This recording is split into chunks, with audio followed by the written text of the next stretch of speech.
On October 9th, 2024, Ratan Tata passed away. He was the former and chairperson of Tata Group, one of India's biggest and most successful companies, and there are more than 100 companies in the Tata Group. But do you know that this company didn't turn into a giant overnight? You must be thinking that all this success has come from the courage and vision of Ratan Tata. Yes, his contribution is definitely there, but the links of the success of this empire, which we see today, go back 150 years. That's right, 150 years. Let's dive into the fascinating story of the India's oldest business family, the secrets of Tatas. Has pioneered multiple industries in India and remains a market leader in most of them.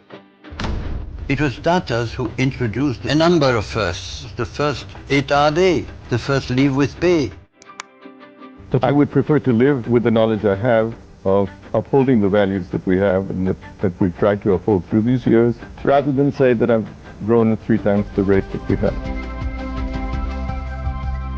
Tata Group's products are exported to more than 150 countries, while in more than 100 countries, Tata Group manages its operations on its own. According to the estimates of 2024, Tata Group's capital is $403 billion, be it vehicles or jewelry, salt or tea, airline industry to real estate service. Tata Group has its feet in more than 24 products and services. This journey of success started not with Ratan Tata's grandfather, but with his great-grandfather, Jamsetji Tata, started his business 156 years ago. Jamsetji used to work with his father in cotton trading, and in 1868, when he was 29 years old, he started his own trading business. The cotton he sold was mostly exported, and he used to buy some textile mills from them and sell them in the form of cloth.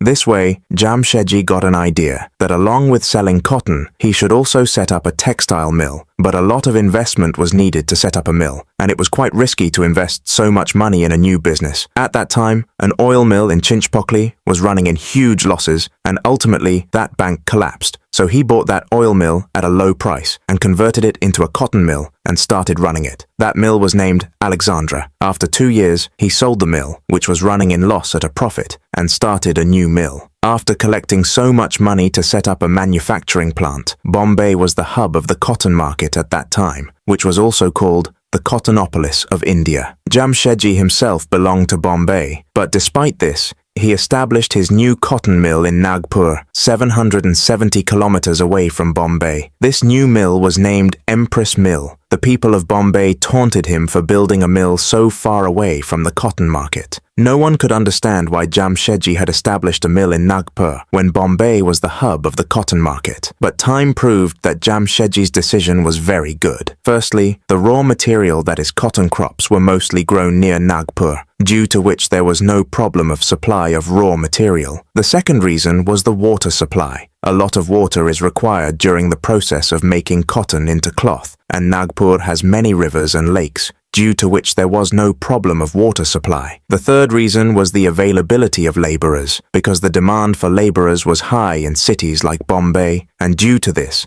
there was often a shortage of laborers, and the cost of production was high in the city. Because of this, their rates were also higher there, but due to high unemployment in Nagpur, the rates were very low here and availability was more. Now, because there was no cotton mill in this area earlier, the laborers there were not trained much and they needed to work very hard. Jamsetji observed that the workers did not pay much attention to work and would take leave at the last minute, and on most days, it used to happen that more than 20 workers were on leave. This thing used to bother Jamsetji Tata a lot. But to solve this problem, 150 years ago, he adopted a method which seems difficult to imagine even in today's modern era. Instead of scolding the workers and cutting their salaries, he decided to give them more facilities. He introduced a scheme that all the workers of his factories would get pension after retirement. They were also given medical insurance, and sports days and family days were also organized for their entertainment. Workers who performed better were also rewarded in front of everyone. This is understandable in today's era, but doing this in those times was no less than a dream. And the interesting thing is that his scheme worked. The workers started feeling valued. They started working as if the company was their own.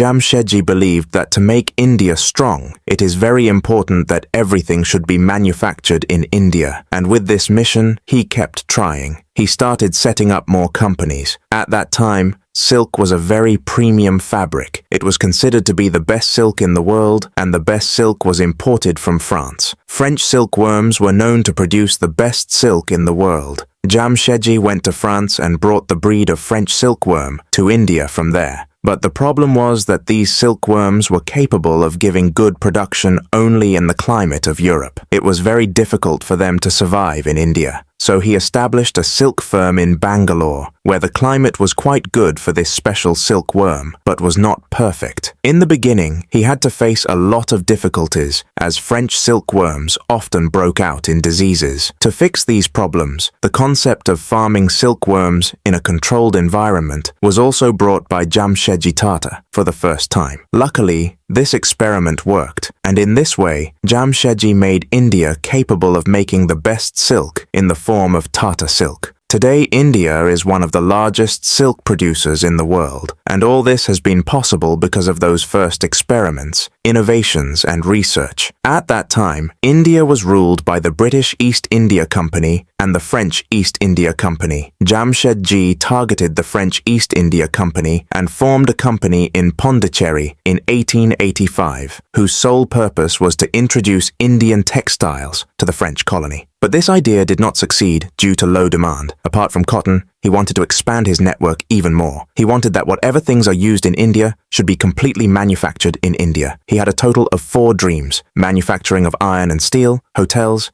education, and hydroelectric plants. But the hotel was the only dream that he could see fulfilled, and this was the Taj Mahal Hotel, which was completed in 1903. When the Taj Mahal Hotel was first opened, it was the first hotel in India which had an electricity connection. Apart from this, American fans, German elevators, and Turkish baths were also installed in it. In the beginning, the rent of the rooms of the Taj Mahal Hotel was only 13 rupees, which also included an attached bathroom. There are many famous stories about the reason behind opening the Taj Mahal Hotel. It is said that once Jamsetji did not get permission to go to the famous Watson's Hotel of Bombay, which is also called Esplanade Mansions today because it was built only for the British. Due to this reason, he decided to build the Taj Mahal Hotel. But this story was proved false by a writer named Charles Allen. He termed it as a deer and wrote that Jamsetji could not take such a small thing to heart. Rather, he was very fond of his city Bombay, and he wanted to give a gift to his hometown. Taj Mahal Hotel was designed in such a way that the view of the sea is visible from every room of the hotel in such a way that it seems that the hotel is floating on the sea. During that time, the British were rapidly building a railway network all over British India. Thousands of tons of iron was imported from Britain.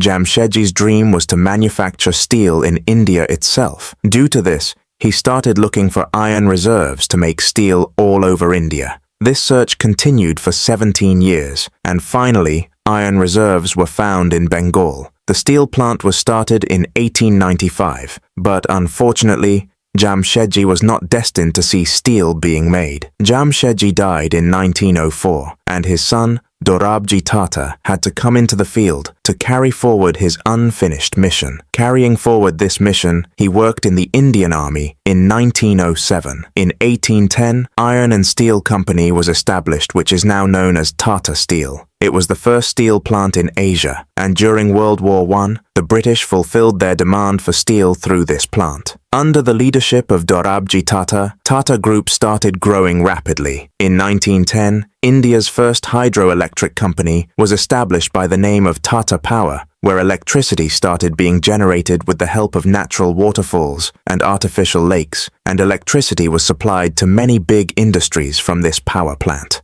At that time, science was progressing all over the world, and Tata Group did not want to see India lagging behind in any way. That is why they laid the foundation of Indian Institute of Science Bangalore so that it could compete with the world in the field of science and research. And this institute also helped India to make its first computer and first aircraft. Tata Group was not only progressing on its own, but it was also providing such facilities to the workers which no other company in the world was adopting. The shift of the workers was limited to 8 hours so that they could finish early and go back home and spend time with their families. And today this policy of Tata, which was introduced 100 years ago, is working all over the world. Jamsetji Tata's life also came to a full stop. He died in 1932, but in these 28 years, he had blessed the Tata Group with steel, power, science, and many other things. After Arpa Tata, the responsibility of the Tata Group came into the hands of one of his family members, J.R.D. Tata. J.R.D. Tata had experience in aviation. That is why as soon as he took control, he decided that he would give India its own airline.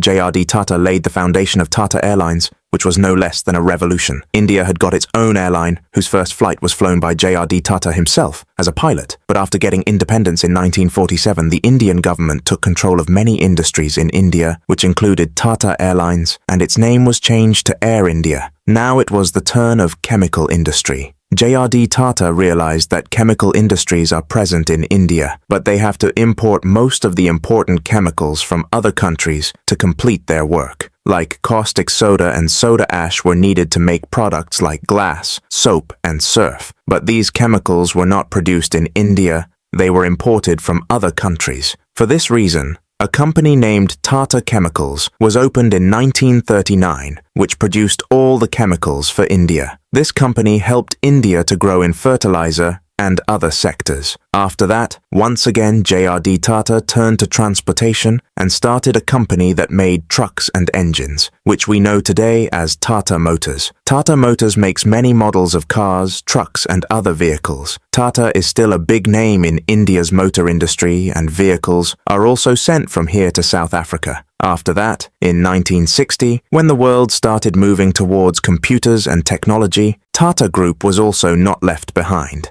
They started India's first software and formed IT company TCS, that is Tata Consultancy Service. In 1984, J.R.D. Tata realized that people in India drink tea very fondly. That is why Tata Group took steps to fulfill the demand for tea. He started a company by the name of Tata Tea, and that company is a big name in the world's tea-making companies till date. Along with this, J.R.D. Tata had grown old now. That is why he called one of his family members from the USA to India in his lifetime to take over the command of the business. This family member was none other than Sir Ratan Tata. In the beginning, Ratan Tata was given responsibilities only in Tata Steel, and he took Tata Steel out of loss and made it profitable. J.R.D. Tata was very impressed, and that is why he made Ratan Tata the chairman of Tata Group in 1991. Ratan Tata, because of the modern era. He was a great man and wanted to use technology in everything. As soon as he became the chairman, he thought that Tata Motors has been manufacturing cars and trucks, but even today, there is not a single vehicle whose complete manufacturing is done in India. That is, some parts had to be imported from outside. That is why Tata Motors set up a new car manufacturing plant, and India's first car, Indica, was launched in 1998. TCS, which earlier used to do only basic data entry and management work, was shifted to software development and brought it in the list of leading software companies of the world. Under Ratan Tata, Tata Group started buying world-famous brands. Tata acquired the famous tea company of that time, Tetley Tea. Tata Steel acquired Chorus Group, and Tata Motors acquired Jaguar.com. Tata Group is still progressing rapidly and life. In every night of the festival, it is playing its role not only for India, but for the people of the whole world. This is not the result of the hard work of one person, but the result of the hard work of many people for 150 years. We hope that you will like and share this video. See you in the next great video.